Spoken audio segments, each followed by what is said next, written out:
வணக்கம். இந்திய நேரப்படி காலை 8:30 மணி செய்திகள். முதலில் தலைப்புச் செய்திகளை காணலாம். சென்னை பரங்கிமலையில் பயிற்சி முடித்த படை அதிகாரிகளின் அணிவகுப்பு. படை அதிகாரிகளின் தியாகத்திற்கு இந்த நாடு கடன்பட்டுள்ளதாக விமானப்படை தளபதி AP சிங் பேச்சு. பசுமை மின்சாரம் என்கின்ற பெயரில் இயற்கை வளங்களை அழிக்கக்கூடாது என்று சீமான் வலியுறுத்தல். தென்காசி மாவட்டம் கள்ளத்திக்குளம் சூரிய மின் ஆற்றல் திட்டத்தை உடனடியாக தடுத்து நிறுத்த வேண்டுகோள். கடலூரில் ரசாயன வாயு கசிவு தொழிற்சாலையை உடனடியாக மூட வேண்டும் என அன்புமணி கோரிக்கை. உயிருக்கு ஆபத்தை ஏற்படுத்தக்கூடிய தொழிற்சாலைகள் இயங்க அனுமதிக்க கூடாது என்று வலியுறுத்தல். தஞ்சாவூர் மாவட்ட பாமக செயலாளரை கொல்ல முயன்றோரை கைது செய்ய நாகேந்திரன் கோரிக்கை. மாநிலத்தின் அமைதியிலும் மக்கள் பாதுகாப்பிலும் திமுக அரசிற்கு சிறிதும் அக்கறை இல்லை என குற்றச்சாட்டு. இனி விரிவான செய்திகளை காணலாம். படை அதிகாரிகளின் தியாகத்திற்கு இந்த நாடு கடன்பட்டுள்ளதாக விமானப்படை தளபதி AP சிங் தெரிவித்துள்ளார். சென்னை பரங்கிமலையில் பயிற்சி முடித்த படை அதிகாரிகளுக்கு வழியனுப்பு விழா நடைபெற்றது. அதில் பயிற்சி முடித்த அதிகாரிகளின் அணிவகுப்பை விமானப்படை தளபதி AP சிங் ஜீப்பில் சென்று பார்வையிட்டார். அவர்களின் அணிவகுப்பு மரியாதையை ஏற்றுக்கொண்டார். படை வீரர்களை வழியனுப்பும் விழாவில் உரையாற்றிய AP சிங் அறிவு, திறமை, ஒழுக்கம் ஆகியவற்றால் படை அதிகாரிகள் கூர்த்தீட்டப்பட்டிருப்பதாக தெரிவித்தார். நாட்டுக்கு தியாகம் செய்யும் படை அதிகாரி பணிக்கு பிள்ளைகளை அனுப்பிய பெற்றோர்களுக்கு நன்றி கூறுவதாக தெரிவித்தார். தியாகமும் நம்பிக்கையுமே வெற்றியை தேடித்தரும் என்றும் AP சிங் கூறினார். படை அதிகாரிகளின் தியாகத்திற்கு நாடும் முப்படைகளும் கடன்பட்டுள்ளதாகவும் அவர் குறிப்பிட்டார்.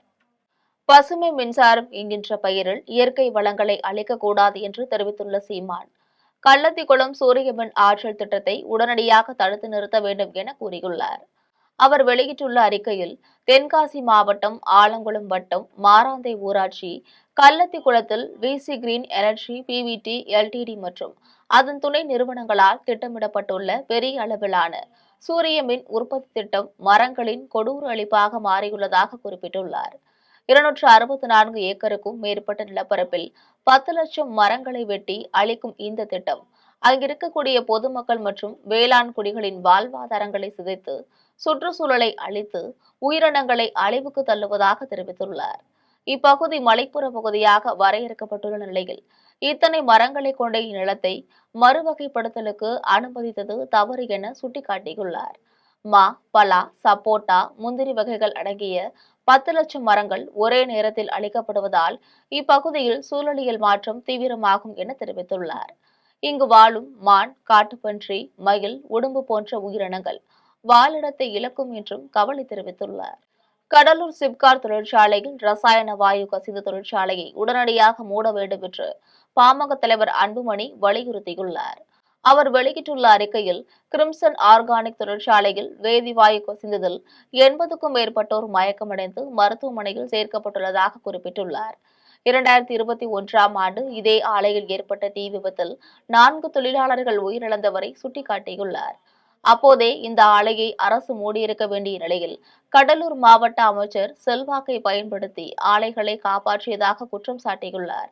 மக்களின் உயிர்களுக்கு ஆபத்தை ஏற்படுத்தக்கூடிய இத்தகைய தொழிற்சாலைகள் இயங்க அனுமதிக்க கூடாது என்றும் உடனடியாக கிரிம்சன் ஆர்கானிக் தொழிற்சாலையை மூட வேண்டும் என்றும் அன்புமணி வலியுறுத்தியுள்ளார்.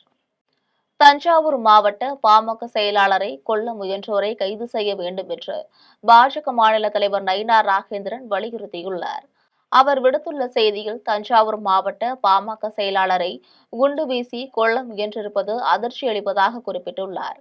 பட்டப்பகலில் ஆடுதுறை பேரூராட்சி அலுவலகத்திலேயே இந்த முயற்சி நடைபெற்றிருப்பது தமிழகத்தில் சட்ட ஒழுங்கு சீரழிந்துள்ளதை காட்டுவதாக குறிப்பிட்டுள்ளார்.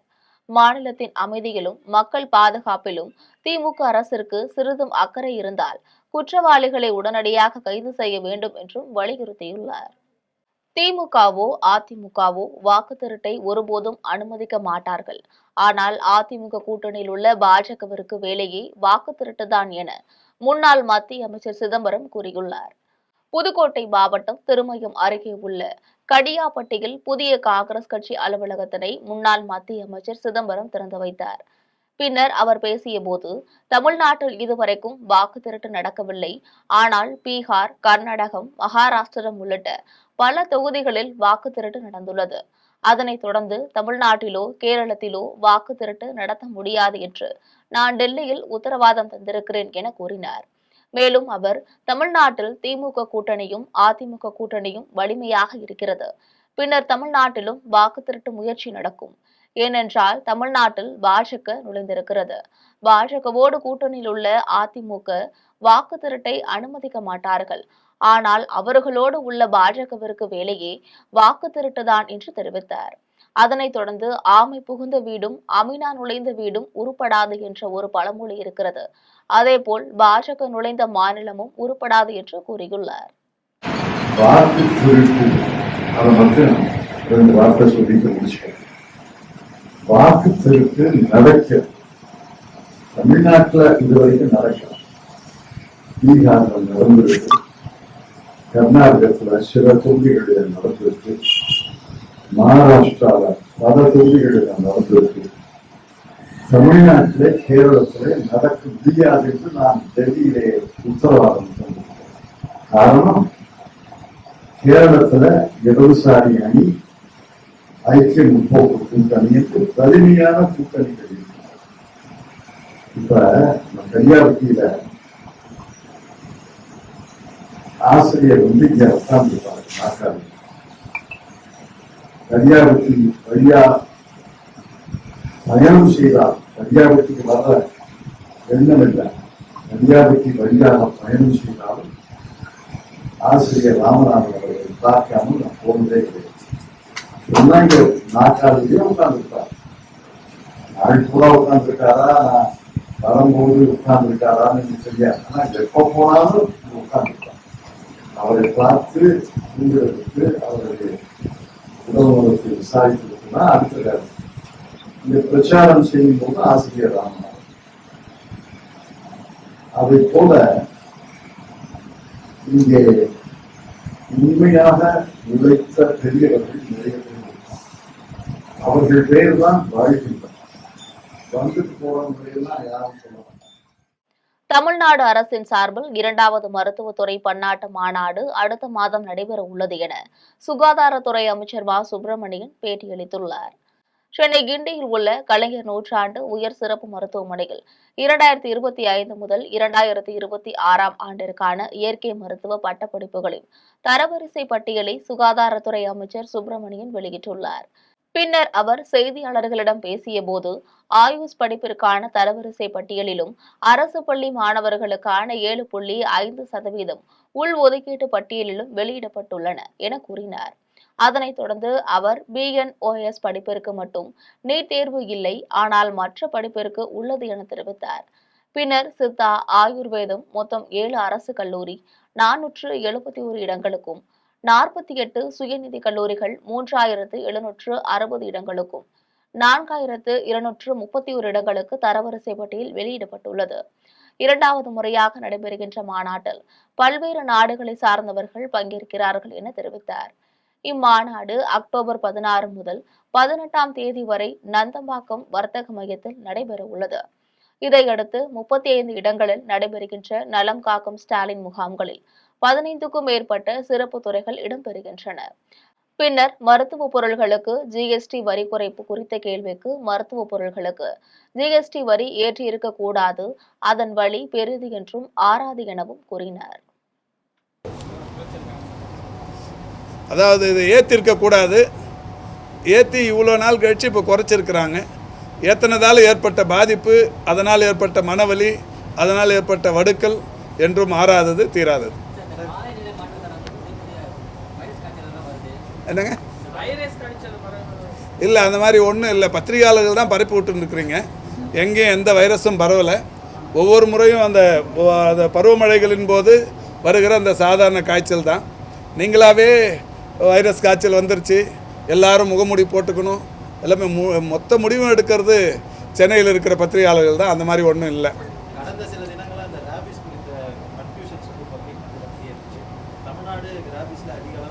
அதாவது இந்த அரசு பொறுப்பேற்றதற்கு பிறகுதான், அதாவது முதல் முறையாக ஆரம்ப சுகாதார நிலையங்கள் மற்றும் நகர்ப்புற ஆரம்ப சுகாதார நிலையங்களில் இது நாள் வரை, அந்த துறைகள் தோன்றிய நாள் வரை, பாம்பு கடிக்கும் நாய் கடிக்குமான மருந்து என்பது அந்த மருத்துவமனைகளில் இல்லை.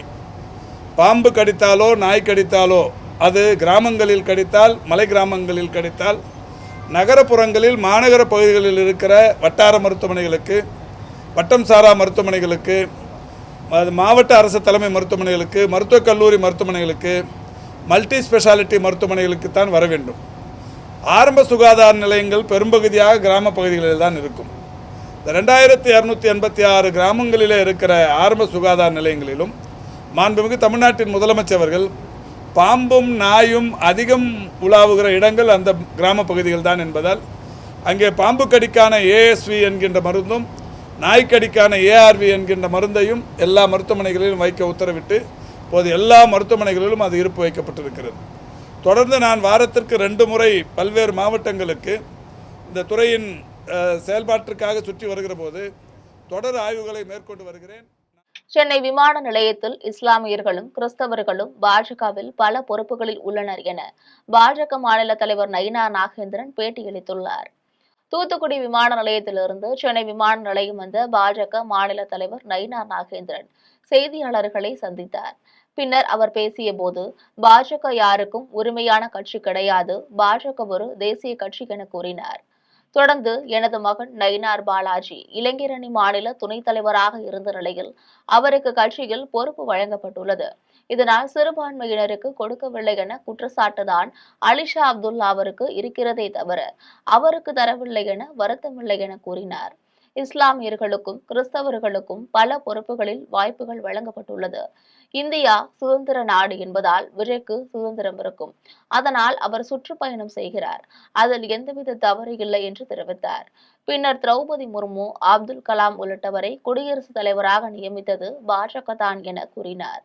அதனைத் தொடர்ந்து அதிமுக பாஜக கூட்டணி முழுவதும் மூழ்கக்கூடிய கப்பல் அல்ல, 2026 தமிழ்நாட்டில் பறக்கக்கூடிய பெரிய ஜெட் விமானம் என தெரிவித்தார்.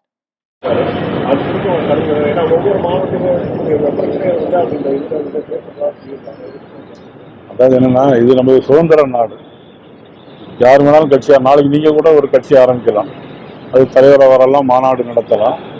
அவர்கள் போவதற்கான சுதந்திரம் இருக்கு, அவர்கள் போகிறார்கள். அதெல்லாம் நம்ம ஒன்றும் கருத்து சொல்ல முடியும்.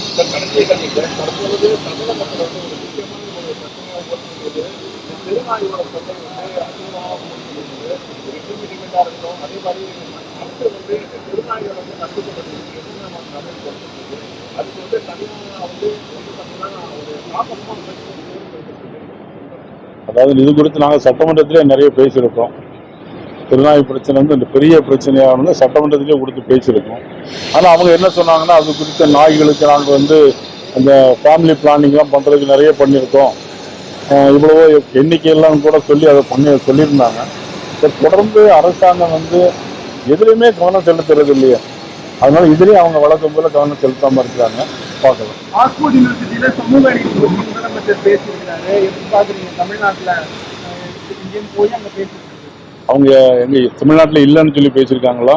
இங்கேருந்து அங்கே போய் சமூக நீதி பற்றியும் பெரியாரோட புகைப்படத்தை வைத்தும் பேசியிருக்காரு.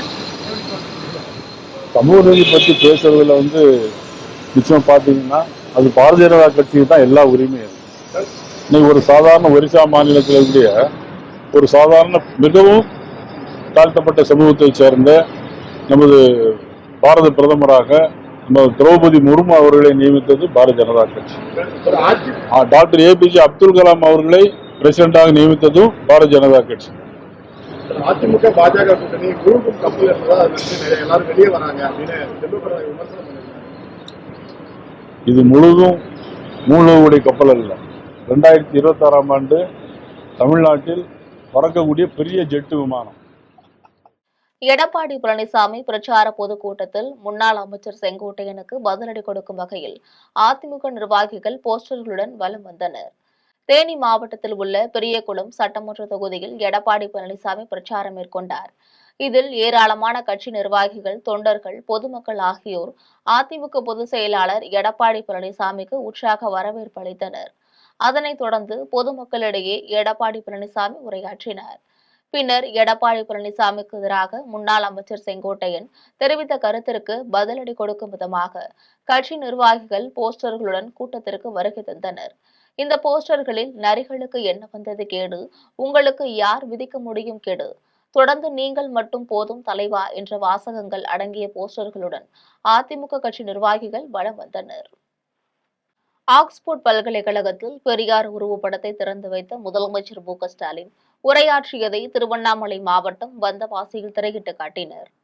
இங்கிலாந்தின் ஆக்ஸ்போர்ட் பல்கலைக்கழகத்தில் பெரியார் உருவப்படத்தை தமிழ்நாடு முதலமைச்சர் மு.க.ஸ்டாலின் திறந்து வைத்தார். அப்போது அவர் உரையாற்றிய காணொலியை வந்தவாசியில் சட்டமன்ற உறுப்பினர் அம்பேத்குமார் முன்னிலையில் ஒளிபரப்பினர். அந்த காணொலியில் பேசிய முதலமைச்சர் ஸ்டாலின், பெரியாரின் சிந்தனைகள் உலகின் அனைத்து பகுதிகளையும் சென்றடைய வேண்டும் என்று தெரிவித்தார். தனி மனிதரின் உரிமைகளை பாதுகாக்க வேண்டும் என்றும், அனைத்து நாடுகளும் சமூகத்தின் ஒடுக்கப்பட்ட பிரிவினருக்கான இடஒதுக்கீட்டு கொள்கைகளை வகுக்க வேண்டும் என்றும் அழைப்பு விடுத்துள்ளார். திருவண்ணாமலை மாவட்டம் ஆரணியில் ஜெயலலிதா பேரவை சார்பில் திமுக ஆட்சியின் குறைகளை கூறி பரப்புரை நடைபெற்றது.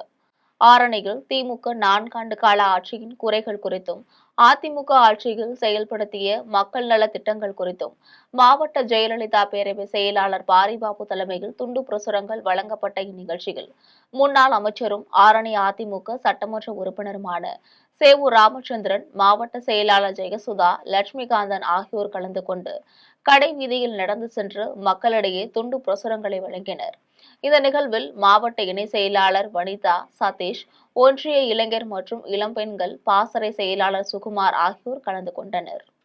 செங்கல்பட்டு மாவட்டம் மதுராந்தகத்தில் சாலையோரம் நின்று கொண்டிருந்த டிப்பர் லாரி மீது கார் மோதியதில் ஒருவர் நிகழ்விடத்திலேயே உயிரிழந்தார். மதுராந்தகம் மேலவேலம்பேட்டையில் தென் மாவட்டத்திலிருந்து சென்னை நோக்கி அதிவேகமாக சென்ற கார் ஓட்டுநரின் கட்டுப்பாட்டை இழந்து சாலையோர தேநீர் கடை அருகே நின்று கொண்டிருந்த டிப்பர் லாரியின் பின்பகுதியில் மோதியது. இந்த விபத்தில் காரில் பயணம் செய்த ஒருவர் நிகழ்விடத்திலேயே உயிரிழந்தார். காயமடைந்த மூவர் செங்கல்பட்டு அரசு மருத்துவமனையில் சிகிச்சைக்காக அனுமதிக்கப்பட்டுள்ளனர். இந்த விபத்து குறித்து மதுராந்தகம் காவல்துறையினர் வழக்கு பதிந்து விசாரித்து வருகின்றனர். கடலூர் சிப்காட் தனியார் தொழிற்சாலையில் வேதிப்பொருள் கசிவு காரணமாக பொதுமக்களுக்கு உடல்நலக்குறைவு ஏற்பட்ட நிலையில் அதை கண்டித்து மக்கள் சாலை மறியலில் ஈடுபட்டனர். கடலூர் முதுநகர் சிப்காட்டில் அமைந்துள்ள தனியார் ஆர்கானிக் தொழிற்சாலையில் ரசாயனம் செல்லும் குழாயில் வெடிப்பு ஏற்பட்டது. இதனால் அப்பகுதியில் வேதிப்பொருள் புகை மண்டலமாக சூழ்ந்தது. தொழிற்சாலையின் அருகில் உள்ள பொதுமக்களுக்கு கண் எரிச்சல், மயக்கம் உள்ளிட்ட அறிகுறிகள் தென்பட்டதால் மருத்துவமனைக்கு அழைத்து சென்றனர். இதை கண்டித்து தொழிற்சாலையின் கண்ணாடி கதவுகளை அடித்து உடைத்து பொதுமக்கள் சாலை மறியலில் ஈடுபட்டனர். இந்நிலையில் மாவட்ட காவல் கண்காணிப்பாளர் நேரில் வந்து விசாரணை மேற்கொண்டார். திருவண்ணாமலை மாவட்டம் செங்கத்தில் சாலை விபத்தில் இருசக்கர வாகனத்தில் சென்றவர் உயிரிழந்தார். செங்கம் காஞ்சி கல்பயிர் ஊரை சேர்ந்த கருப்பன் தனது மனைவியுடன் தருமபுரியில் உள்ள தனது மகள் வீட்டுக்கு இருசக்கர வாகனத்தில் சென்றுள்ளார். மேல் செங்கத்தில் பெட்ரோல் நிரப்புவதற்காக சாலையை கடந்தபோது பெங்களூரிலிருந்து திருவண்ணாமலைக்கு சென்ற அரசு பேருந்து இவர்களின் மீது மோதியது. தலையில் பலத்த காயமடைந்த கருப்பன் நிகழ்விடத்திலேயே மனைவி கண்முன் துடிதுடித்து உயிரிழந்தார். விரைந்து வந்த மேல்செங்கம் காவல்துறையினர் காயமடைந்த கருப்பனின் மனைவியை மீட்டு மருத்துவமனைக்கு அனுப்பி வைத்தனர். இந்த விபத்து குறித்து வழக்கு பதிந்து விசாரித்து வருகின்றனர். புதுச்சேரி காரைக்கால் எல்லையம்மன் ஆலய கும்பாபிஷேகத்தில் துணைநிலை ஆளுநர் கைலாசநாதன் உள்ளிட்ட ஏராளமான பக்தர்கள் பங்கேற்று சுவாமி தரிசனம் செய்தனர். காரைக்கால் கிளிஞ்சல் மேட்டில் செல்வ விநாயகர், பால தண்டாயுதபாணி, எல்லையம்மன், மாரியம்மன் ஆலய கும்பாபிஷேக விழா விக்னேஸ்வர பூஜை, யாகசாலை பூஜையுடன் தொடங்கியது. யாகசாலை பூஜை முடிவுற்று மகாபூர்ணாகூதி நடைபெற்றது. இதனைத் தொடர்ந்து மகா தீபாரதனை காட்டப்பட்டது. அதன்பின் புனித நீரை கோபுர கலசங்களில் ஊற்றி கும்பாபிஷேகம் நடத்தினர். இந்த கும்பாபிஷேக விழாவில் துணைநிலை ஆளுநர் கைலாசநாதன், திருமுருகன், மணிகண்டன், ரவி பிரகாஷ் ஆகியோர் உள்ளிட்ட ஏராளமான பக்தர்கள் கலந்து கொண்டு சுவாமி தரிசனம் செய்தனர்.